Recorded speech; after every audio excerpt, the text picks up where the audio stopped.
wandering across Japan, let me tour you around the palace and know more about haiku. This way, please. So now we're going to talk about what is haiku. So a haiku is a Japanese poetry form. A haiku uses just a few words to capture a moment and to create a picture in the minds of the reader. It is just like a tiny window into a scene that is much larger than itself. Before looking forward or looking about the nature of haiku, we're going to talk about the origin of the word haiku. So the origin of the word haiku came from the word hakai and huku. So the term hakai is derived from the first element of the word hakai, a humorous form of ranga. So early verse, poem, then the huku, which is set of tone of ranga. That is called haiku.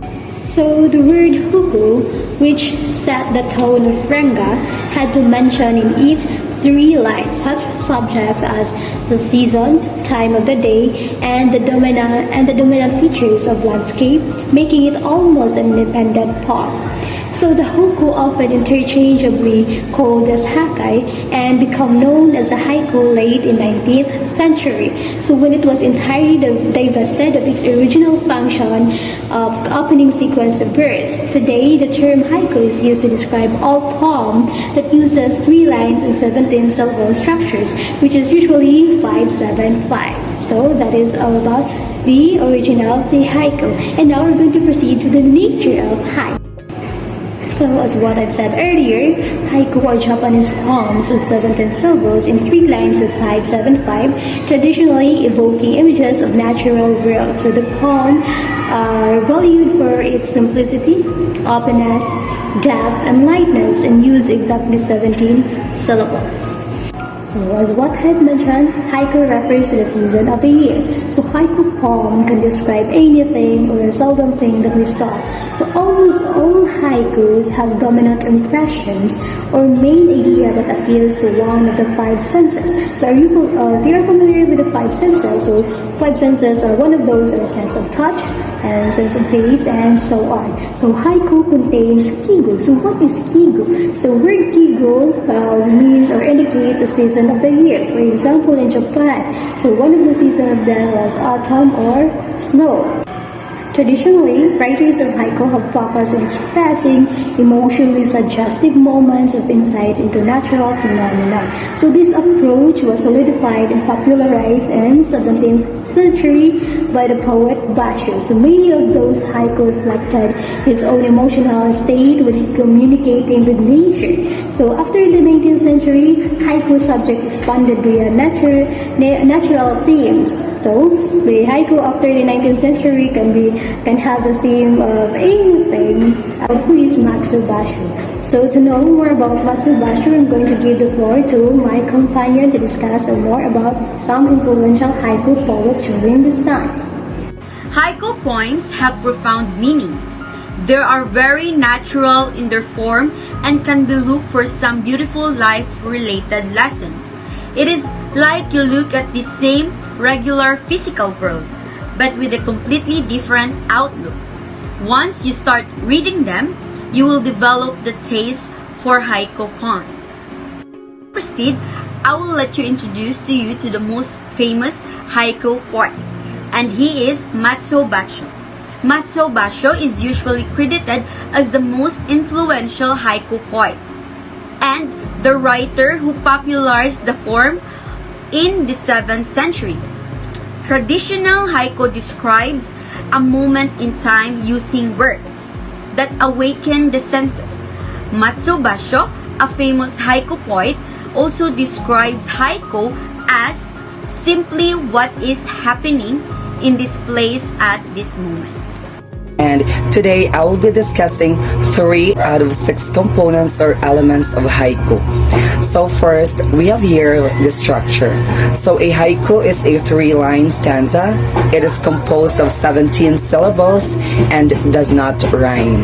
So traditionally, a haiku is a Japanese poem featuring 3 lines and consisting of simple yet impactful words and phrases.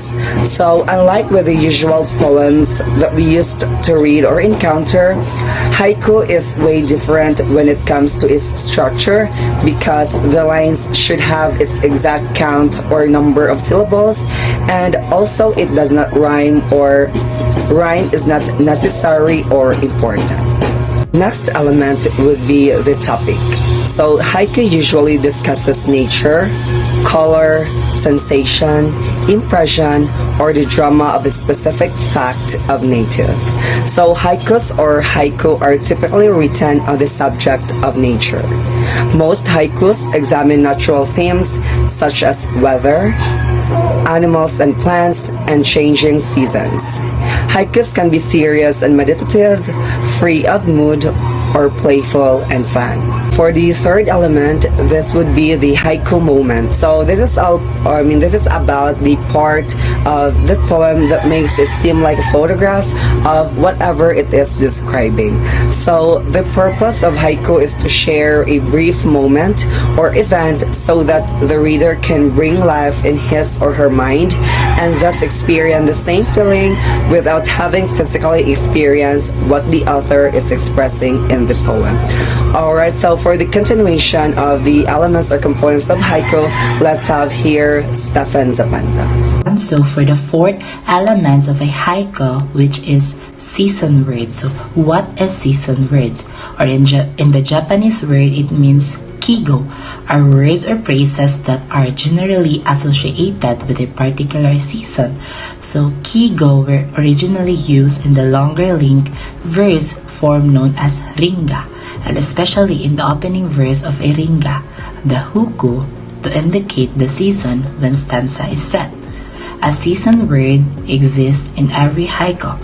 The word is meant to help the reader to interpret the haiku and its meaning. The word is also used to help to describe the setting of the scene and also invokes the season in which the writer is trying to express in his or her haiku. So for the fifth element of an haiku, which is an imagery. So what is an imagery? They are often focused on an element of nature, a moment of beauty, or another touching experience. Haiku poetry tries to paint a picture in the mind of the reader with words. Imagery mostly comes into play because nature is usually the main subject of an haiku. It is easy to create a picture when the subject is nature and is so alive and colorful. So haiku has a 5 sensory imagery, which is visual, to see, auditory, to hear, tactile is to touch, olfactory is to smell, and the last one is to taste. So for the sixth and final element of haiku poetry, which is the poem's suggestiveness. So what is suggestiveness? The suggestiveness is a way of indicating more to the reader, more than what is plainly stated. The best of haiku poets hide deep meaning in their 17 syllables poems. This technique is used in many other haiku. They like more to hide the deeper meaning in the last syllables so that the readers will be more curious about the story behind of that haiku. So, literary device used in haiku. Most readers and writers of modern haiku are familiar with form, traditional literary techniques. Other literary devices such as metaphor and personification have a rich history. So the most metaphor and personification have been most frequently argued against on the grounds that haiku are meant to be an objective record of thing experience rather than an opportunity for the poet to display his or her techniques. So in other words of literary device used in haiku. So haiku is a classic Japanese form of poetry which celebrate nature and little moment in the life in the brief 3 lines 17 syllable form. This extremely brief Japanese poetry have just 3 lines, 7 syllables, and about 8 dozen short words. So how challenging could it be? although it's a straightforward idea and a fun activity to complete at home. It is not simple that you can make a ton of them in a single day. Sometimes, it's easier to write a lengthy story than a brief but profound one. So here are the 4 steps on how to write a haiku. Number 1. Decide what kind of haiku you'd like to write. You can choose to follow the 5-7-5 syllable style or decide if you want to be more experimental with your structure and adjust the number of syllables. If you're writing an English haiku, you'll separate your poem into 3 lines. Line 1 should talk about one thing, and line 2 about another. And line 3 provides a connection between the two. Number 2. Determine your subject matter. Pay attention to small details around you. Nature themes are most common in haiku, so start to notice things like birds or the leaves outside, the way the air feels, or even the smell in the air. Many haiku are about very simple, natural elements of day-to-day life. So to get inspired, go outside and sit silently and simply observe. Nature is full of life, action, and harmony. Soon your mind will calm and you will feel this harmony within yourself. Number 3. Use short phrases to evoke strong image. Think of how Japanese poets use kaigu and choose images to symbolize a season, like fallen leaves for fall or daffodils for spring, to set the mood with a very few words. So you don't have to show off with elaborate and flowery language. Haiku captures that beauty of nature is simple yet strong words. Lastly, number 4.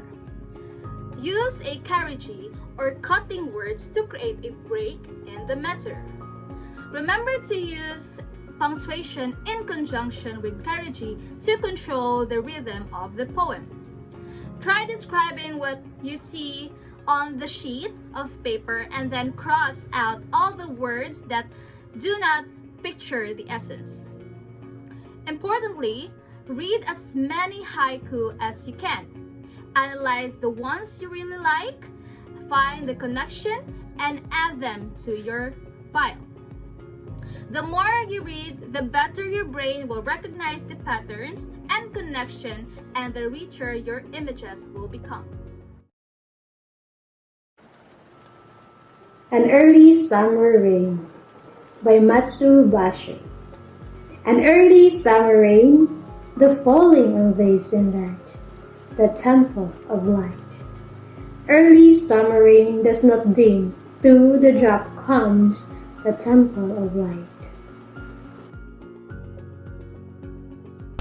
Konnichiwa. So for the formal analysis, as you read our example haiku poem, you will notice that it has a line with 5, 7, 5 syllables, with the first line being 5 syllables, which is early summer rain, so 5, and the second line being 7 syllables, the falling on this and that, 7 syllables.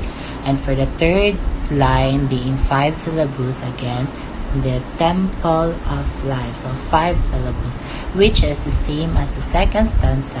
And as you notice, the end line of each syllables is not rhyme, but that is not an issue for the haiku poem, because as long as the author could express the thought that he wanted to. So allow me to give you a little background of this haiku poem created by Matsubashi. So this haiku poem is all about an early summer rain in Kansas, some 331 years since Matsubashi and his traveling companion Sora were on the famous journey to the north. Visiting Hiraizumi, Basho would have taken the pathway on Tsukumizaka slope to Chusonji Temple and its golden hall of Hikaritu. Basho had come out not only to see Hikaridu, the temple of light dedicated to the Buddha, but also to reflect on the rise and fall of the northern Fujiwara clan and the tragic end of the samurai Yoshitsune, an event that took place some 500 years previously. So that's the little background of the haiku poem created by Matsubasho. So for the main theme of Basho's haiku is the nature. The author wants to describe the human efforts in finding a harmony with the natural world. This idea is repeated in many haiku. His tale is a travel diary of the trip through northern Japan. So we have an example haiku poem by Basho titled The Early Summer Rain. As stated in the first stanza, early summer rain, the falling on this and that, the temple of light, refers to the season's natural beginning to drizzle when Basho journeyed along the pathway on the Chukimi-zaka slope to Chusonjo Temple. The second line of the haiku is a turn phrase. The first character in the line indicates that fall, as in the falling rain, but also to subdue, to lessen or decrease in stature, hence the verb dim.